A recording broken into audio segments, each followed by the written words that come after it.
अनेक समीकरण घेऊन डॉक्टर राजेंद्र शिंगणे बुलढाणा लोकसभा मतदारसंघातून उभे राहिले आहेत।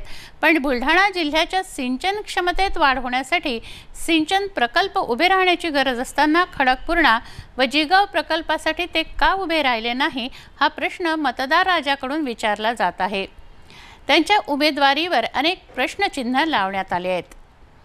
अनेक समीकरण घेऊन डॉक्टर राजेंद्र शिंगणे बुलढाणा लोकसभा मतदारसंघातून उभे राहिलेत। पण बुलढाणा जिल्ह्याच्या सिंचन क्षमतेत वाढ होण्यासाठी सिंचन प्रकल्प उभे राहण्याची गरज असताना खडकपूर्णा व जिगाव प्रकल्पासाठी ते का उभे राहिले नाही हा प्रश्न मतदार राजाकडून विचारला जात आहे। सिंदखेड राजा या ठिकाणी राष्ट्रमाता जिजाऊ मासाहेबांच्या नावाने स्वतंत्र महिला विद्यापीठाची मागणी अनेक वर्षांपासून आहे। सिंदखेड राजा म्हणजे डॉक्टर शिंगणे यांचा अभेद्य किल्ला। मात्र याच अभेद्य किल्ल्यात डॉक्टर शिंगणे यांच्या कामावर नाराज मतदारांनी डॉक्टर शशिकांत खेडेकर जे की शिवसेनेचे नेते त्यांना आमदार बनवलं। जिजामाता सहकारी साखर कारखान्याच्या बाबतीत सुद्धा तसंच। या कारखान्याला बर्बादीकडे नेणारे हे डॉक्टर शिंगणेच होय असा गंभीर आरोपही आता त्यांना प्रचारादरम्यान सहन करावा लागत असून जेव्हा ते आरोग्य मंत्री होते तेव्हा त्यांच्याकडून एक शासकीय वैद्यकीय महाविद्यालय आणलं गेलं नाही आणि आता तोच मुद्दा घेऊन ते निवडणूक लढवत आहेत। विद्यमान खासदार सुद्धा तोच मुद्दा घेत आहेत। तर मतदाराने नेमका भरोसा कुणावर ठेवायचा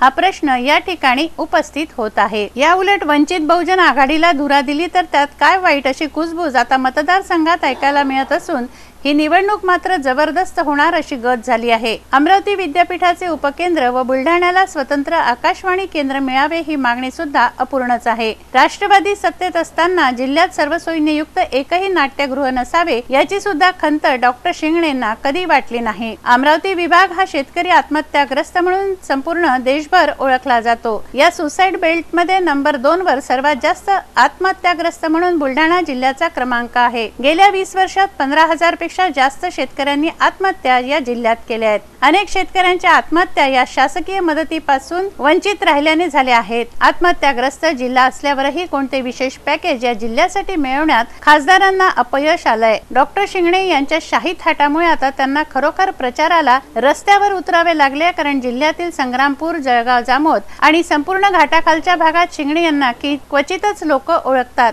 आणि त्यांच्या याच किंचितपणामुळे वंचितचा उमेदवार नक्कीच आपली बाजी मारणार असल्याचं चित्र आहे। शेतकऱ्यांची बँक असलेल्या जिल्हा केंद्रीय सहकारी बँक अवसानात निघाल्यावर तिची आर्थिक पत सुधारण्यासाठी डॉक्टर शिंगणे यांनी पक्षीय अभिनिवेश बाजूला सारून कोणतेही ठोस प्रयत्न न केल्याने शेतकरी वर्गात त्यांच्याबद्दल नाराजी आहे। कधी काही डॉक्टर शिंगणे या बँकेचे संचालक होते। या बँकेकडून मोठ्या प्रमाणावर कर्ज घेऊन जिल्ह्यातील आमदारांनी आपल्या स्वतःच्या सूतगिरण्या व साखर कारखाने उभारलेत। बँकेचे प्रचंड कर्ज असतानाही आपले कारखाने अवसानात काढले व बँकेला बुडवले। बँक बुडवणाऱ्यांमध्ये माजी आमदार डॉक्टर राजेंद्र शिंगणे, आमदार राहुल बोंद्रे आणि खासदार प्रतापराव जाधव यांचेही नाव अग्रक्रमाने घेतले जात आहे। ग्रामीण समाजकारणाचा आर्थिक कणा असणाऱ्या जिल्हा केंद्रीय बँकेचं अस्तित्वच जिल्ह्यातील राज्यकर्त्यांनी धोक्यात आणलंय।